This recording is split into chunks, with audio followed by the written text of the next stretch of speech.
Welcome to Energy Innovations, a regular video series that explores the latest innovations in technology, digital, regulations, products, services, finance, and business models that are impacting the energy sector. Energy Innovations interviews entrepreneurs, energy companies, capital markets, and regulators to understand how the energy industry is changing.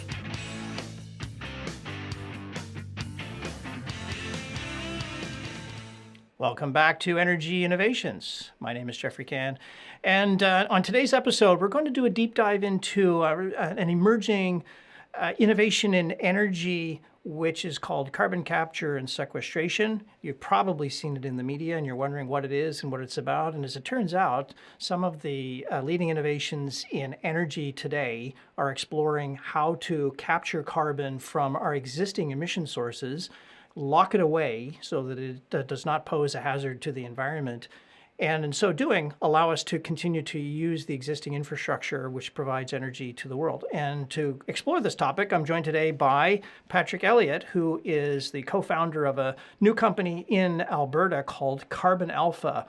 And Carbon Alpha's business mission is to get into and support this domain area. So Patrick, welcome to Energy Innovations this morning. Well, good morning, Geoffrey. Nice to see you. Glad to be part of the show. Terrific. Now let's begin with, if you don't mind, because carbon capture and sequestration, carbon capture and storage is a topic that sometimes is confusing for people to grasp. So I wonder if you could just provide a short elaboration on what it actually is. Well, in its most simplistic form, what we're doing is we're capturing the CO2 emissions that are coming out of an industrial emission source, separating them from the overall emission, taking that CO2, compressing it, putting it into a pipeline for transportation, and then storing it in the subsurface geological formations. And in its most basic essence, there's the three parts. There's the capture, the transportation, and then finally, the storage. The actual storage of it. And why does it need to be compressed? Is it because they just kind of reduce the volume and for shipping purposes? I mean, you can liquefy CO2 as well, of course. That's right. So it needs to be compressed to put it into its dense phase, and then it'll flow and behave much more like a liquid. And so you just can number one, transport it more effectively, and then also storing it is really a critical part. You want to take up the least amount of reservoir space as possible. Now, I've been reading about CCS as a topic now for what seems like forever. Just how risky and novel is this technology at this stage in its life cycle? Well, it's a good question. I mean, these concepts have been around for quite a while. Carbon capture really started in around 1970 in Texas, where they were capturing and separating CO2 out from emissions and then injecting it to enhance oil recovery, so what we call EOR schemes, to try to deplete the oil reservoirs of a greater volume of oil by injecting the CO2 and pushing that oil out, if you will. Think of it like taking a pop can and then releasing the valve, and you're starting to get that push from the switch from a liquid to a gas form. It's a very effective way to recover greater amounts of oil. So it's been around since the 1970s, and the actual separation, the capture portion, has been around since the 1920s, dominantly an amine system. So these systems have been working in our industrial environments for a long time. So they're well proven. But the issue here is the scale effect. And I don't believe we have been operating these things at in the scale sense that say we operate oil infrastructure. What is it that makes this as a technology something that the industry has not really explored vigorously up to this point? Is it available geology? Is it cost mechanism? What drives the innovation in this area today? And are you speaking about EOR or permanent sequestration? Permanent sequestration. I mean, I used to live and work in Australia, and the Gorgon project, for instance, had a sequestration initiative. But Weyburn, Saskatchewan, has had a long-standing project, and yet these projects have not really taken off, and yet now there's much greater interest. What's driving the interest is the question. Well, I think simply the interest in driving carbon capture is all around climate change. It's a recognition that, we are emitting 40 billion tons of CO2 on an annual basis, which has been increasingly over the last number of decades. And carbon capture and sequestration is a technology that can reduce the amount of emissions that actually go into the atmosphere. And so with all the initiatives that are going on globally, there's a sudden interest, I shouldn't say sudden, it's been around for the last 5 years or so, in really starting to scale up these processes to remove carbon dioxide from the atmosphere and take it out of that emission stream from our existing industrial processes. And what makes Alberta particularly a hotbed for innovation here? Is it the available feedstock? And what drives it here? So in Alberta is a really, first of all, Alberta is the largest source of CO2 emissions in Canada, roughly represents 36% of all emissions nationally. Wow. And the vast majority of those, 70%, roughly 70%, are all industrial emissions. And when you look at the rest of the provinces, the percentage of that is much lower. And so we have a high a high concentration of industrial activities. Obviously, the energy sector is a big portion of that.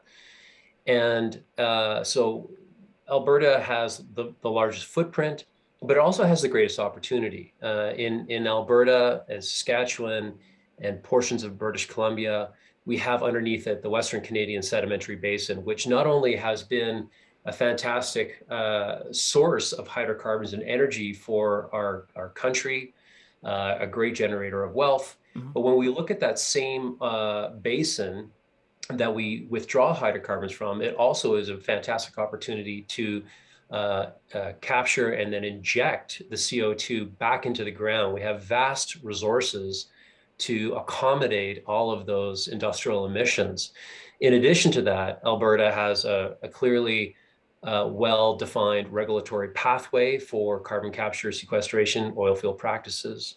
We've got talent in the form of engineering, geological sciences, fabrication of all of the equipment that we would need for this, and the services to support this industry. All of it exists in Alberta. We're not dependent upon external forces, importing technology, importing fabrication. We can do all of that here in Western Canada. So it really provides us the opportunity to develop real leadership, both nationally and internationally. And right now, we're going through a very exciting time period in Alberta.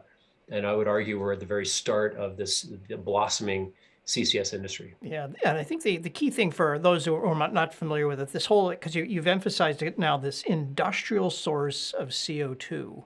And the way to think about that, I suspect, is, a single place where a significant amount of CO2 is emitted. Unlike tailpipes of cars, driving yields a great deal of CO2, but it's all these tiny little tailpipes everywhere. And collecting that gas is particularly, obviously, it's impossible with known technology. So it's this whole industrial dimension that makes this a particularly powerful idea. Yeah, and there's a great example in your backdrop right behind you. You can see a large tower emitting CO2. So you picked a great backdrop. Well done. Thank you. That was not the intent, but I appreciate the observation. Well I'm curious if there are some technical unknowns now that need to be worked through before we can achieve the kind of scale effects that the industry needs. Is there what's out there that needs innovation or further work? Well, the most costly portion or aspect of carbon capture and sequestration is the capture portion. And to date, the vast majority of the 26 operating facilities globally that exist today that are currently sequestering permanently roughly 37 million tons a year, is dominated by amine processes, and these amine processes have been around for some time. And we're seeing great innovations in amines, which is a solvent that helps separate the CO2 out from the flue gas and then to concentrate it. So we're seeing great improvements in that. That's going to help to lower the cost. And but we're also seeing new technologies. We're seeing solid sorbents that are starting to come to the marketplace. And so in Canada here, we've got a great industrial leader in Savante. They've continued to develop their technology, and it's a relatively new technology with the solid sorbents. But we're also starting to see technologies in filtration, membranes, and other innovations we expect to come to the industry. Much like we've seen, I suspect that in wind and solar, as we start to develop these things at scale, at mass, we're starting to see innovation. We're starting to see a lot of universities focus on these technologies. It's starting to be realized as a real solution that the world needs. And so I expect that we're going to see continued innovation in the capture space. And all that's going to do is just lower the cost and make it more available for more industrial emitters to participate in capturing those emissions and capturing those emissions at a smaller and smaller scale that don't benefit from those large scale economy like the situation you see behind yourself. Yeah, I mean, these kind of industrial infrastructure provides that kind of base load, if you like, to get it moving. But you can imagine abattoirs, landfill sites, and cement manufacturing. There's all kinds of industrial processes out there that yield significant amounts of CO2, but not enough to really drive the investment necessary to do the actual capture and sequestration element. What about the commercial side? Are there commercial pieces here that need to fall into place? Pricing, contracting, markets? Like what else is? I mean, because my suspicion is there's other innovations to follow. It's not just about capture the molecules and tuck them into a closet somewhere. Well, you're right. I mean, first of all, for investment to occur, as you know, we need to see market signals that will motivate industrial groups to capture their CO2 and permanently store it. And so that comes in the form of incentives. And in some ways, in Canada, we have a proposed and we have an existing carbon tax. And currently, it's proposed to go to $170 a ton by 2030. It's not yet legislated. But that clearly, as that price goes up and up and up, the cost of emitting increases, and so the intent there is to motivate parties to capture their CO2 and be active upon it. The United States has taken a very different approach. They're using a production tax credit. It's something they call 45Q tax credit, and in that scheme, if you were to capture CO2 and put the CO2 in the ground, you are rewarded by getting paid a price, a set price for that carbon emission and that ton going into the ground. So different types of structures, but the intent here is to create a market signal to motivate the investment to either defer tax or pursue opportunity where you're going to be rewarded with a tax credit. Can you share a little bit about Carbon Alpha now? You've started up a new venture. You and I, of course, we have a background where we had met prior to the pandemic in a previous role. So I've been following your career with interest. Tell me about Carbon Alpha now. What is Carbon Alpha all about? Sure, thanks. Yeah, we started Carbon Alpha in March 2021. So last year, we're not quite a year old, and we started with the concept of looking at the industry and making a determination that there seemed to be an opportunity to bring our skill sets from the energy industry, where we've operated and acted as executives and managers of assets for the last, in my case, 27 years, that there's a real skill and requirement to bring to this industry in managing subsurface resources and transportation, evaluating, designing, and building projects is something that we've been doing for quite some period of time. And so we see the market opportunity. So we thought about the opportunity. We formed the company. We've got now 9 people working in the organization, a couple of consultants who work with us all the time. And we are in the process of helping large industrial emitters evaluate, design, develop, and then ultimately operate these carbon sequestration and transportation assets. And in some cases, Carbon Alpha will take ownership of those assets. In some cases, we may act as asset managers if the party wants to own the sequestration portion of the asset. So there's quite a bit of work in front of you, though, because the industry is just getting started on this front here in Alberta. So plenty of upside. What if you had to guess? You probably have done the numbers, but if you had to guess, how much industrial gas sequestration potential is there, and how would you translate that, if you could, into something like a benefit to society, either in tonnage that we can feasibly capture or taxation revenue collected or what have you? Is there a way to gauge the scale of the opportunity here? Well, it's significant, and maybe the way I'll answer that question is to talk a little bit about the process that's occurring in Alberta right now. It's the first process. It's the first process in Canada where the government is for the first time putting forward opportunity for proponents to make application for and gain access to tenure, mineral tenure, or pore space tenure to sequester volumes into the subsurface. So this process started in October of 2021, where they were inviting participants to, let them know what they're thinking about in terms of projects for CCS. And just recently, they had the first round of proposals for an area that they selected, which is the industrial heartland of Alberta, where we have the highest concentrations, or second highest concentrations other than the oil sands of CO2 emissions.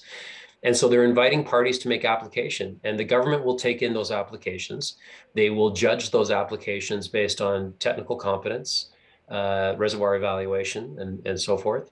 The financial wherewithal of the proponent who's making the application, and then the economic structure that they are going to propose to bring third-party emissions into their sequestration hub. So the government has identified that there are a number of these large sequestration hubs that they want to develop across Alberta. How many they intend to release in this first go around, we don't know, but I think there'll be several. And but the government has made it clear that pore space in Alberta is precious. They want it managed effectively and efficiently, and they want to make it a system such that all industrial emitters have the opportunity to access that pore space should they want to.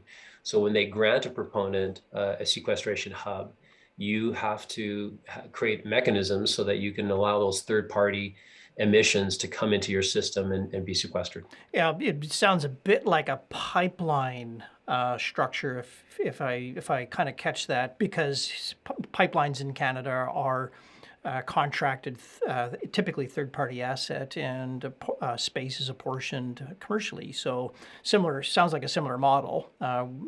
No one will be denied the opportunity to, if they wish to invest to capture their carbon emissions. They'll have the opportunity to try and participate in one of these projects, which I think is really important. Yeah, the spirit of all of this is carbon reduction.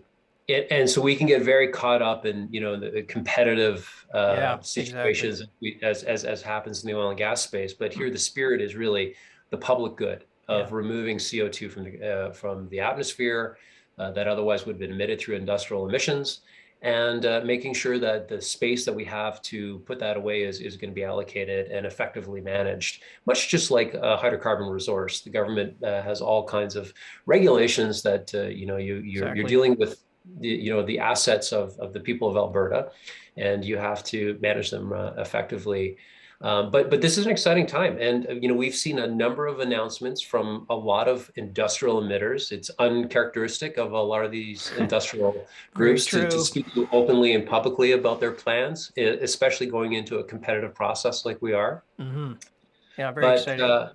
I would expect that you're going to see coming out of this process within 2022 probably greater than 20 million tons of total sequestration projects being promoted by proponents looking to make application with the government. It could be up as much as 30. And when you think about the scale of that, it's significant. Right now, Alberta emits around 270 million tons of CO2 a year, and roughly, a high portion of that is going to be industrial emissions. And so this is going to serious represent dent. Yeah. yeah. Yeah. And not only that, we think about the capital investment here. Shell Quest was a million a day facility. It was the first facility that's up and going. We can talk about that perhaps next. But it cost roughly between 800 million to $1 billion. And so the amount of investment that we could be talking about here with these developments over the next decade is huge. Yeah. And so it's a very exciting time to not only, lead Canada, but potentially the world in developing these assets and, taking a real leadership in climate action. So it's a very exciting time to change the narrative that Alberta has, suffered for I would say the last decade with in respect of carbon emissions. Yeah, I mean the scale of the investment is actually extraordinary. The shift to clean technologies as well as the remediation of existing oil and gas infrastructure in particular, not to mention coal power plants, et cetera, which are also significant CO2 emitters. The shift in capital is the largest in human history. Like we've never done anything at this scale before. So it's as I'd like to tell young people, this is not the time to leave the industry. Oh. This is the time to double down because the amount of money flowing in is extraordinary. Now you mentioned the Shell project. Can you elaborate a bit on that and because it is being the latest one and the most the newest one. What's special about that project? Yeah, so the Shell Quest project is a carbon capture project that's up and around the Heartland area in around Edmonton.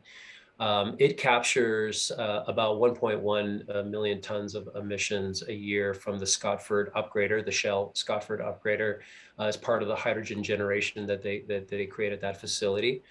It started in 2015, so it just celebrated a pretty significant milestone that they've sequestered over 5 million tons over that past since that time, now 6 years, almost 7 years. And it's had incredible uptime. It's been managed and run very well. It gets a lot of global recognition for that activity, and there's a lot of international groups that look at that as a big success. And I think Canada really had a leadership role at that period of time. The other thing that's significant about it, the government helped support that development of that asset. And as part of that support, all of the information that has come out of that Shell Quest facility has been made public. Oh. And it forms a incredible database for groups like us or any other group looking to develop these carbon sequestration hubs to make them more cost effective, make them more efficient. All of the learnings that Shell has learned through managing that asset and developing that asset are available. And I just think it's put everybody in such an advantage over other jurisdictions that may not have that type of transparency. Yeah. And so what that will help to do is just, continue to refine the process because again, these are rare assets. There's only 27 of them really working in the world today. So to have that here, to have that asset, to have that information is just going to advantage the other CCS projects that will come behind it. Yeah, I mean, think about that open source oil and gas technology. Like as you know, the competitive dynamics in the industry make open source quite problematic. But this is a great example of one which is open source. So now you are also involved with a ecosystem in Calgary called CDL Rockies. And I know you're playing a role as a mentor there. Can you just unpack what CDL is all about? Because I believe, I might be wrong on this, but I believe this has been helping, it's very informative for you professionally and personally about the potential for entrepreneurship, innovation, and creativity in and around the industrial landscape of Alberta. Yeah, certainly. Yeah, huge, a huge privilege to be part of the Creative Destruction Lab, or CDL, started in 2014 in Toronto, at the University of Toronto, and has expanded from there to Calgary, Vancouver, Montreal, Halifax, nationally. And then from there has now expanded internationally into the United States, UK, France, and I expect we'll see continued expansion of it. So it's a program that is designed to help early stage, seed stage technologies, science-based technologies, build their businesses. So a lot of times we find those companies that have great ideas, but they may not have the business acumen required. And so CDL attracts a large number of mentors, and they help to work through business problems, set objectives on a 8-week basis that companies have to adhere to, meet those objectives to continue on in the program. And at CDL Rockies, which is based out of Calgary, there are 3 streams. There's Prime, which is a general stream. We see a lot of general technologies in there, but a lot of medical technologies. We have such a great medical technology base here in Calgary. And then, of course, energy. And energy is huge. And we get exposed to not only traditional hydrocarbon, petroleum energy, but we see all kinds of fascinating technologies in hydrogen space, in solar, wind, all kinds of energy transformation technologies come through CDL. And then they've also recently added agriculture, which is I got to participate in last year, and it's just fascinating to see the amount of technology that's going into agriculture. And so for me, it's just a wonderful way to I've had a career. I've started 3 companies through that career, and it's just a wonderful way to re-engage with young entrepreneurs who are building businesses who need help, and to just give them some advice. To help them set objectives, help them raise capital. And it just accelerates the development of technologies, improving Calgary, making it more attractive for technology. And it's just such a privilege to be a part of. I get a lot of energy from it. And the other thing that we love to do is bring those technologies into our businesses. So, formerly I was at Jupiter Resources. And so we levered a lot of the technologies that we met through CDL in there. And it's a great way for them to meet and interact with the users of their technologies, be it engineers or finance people.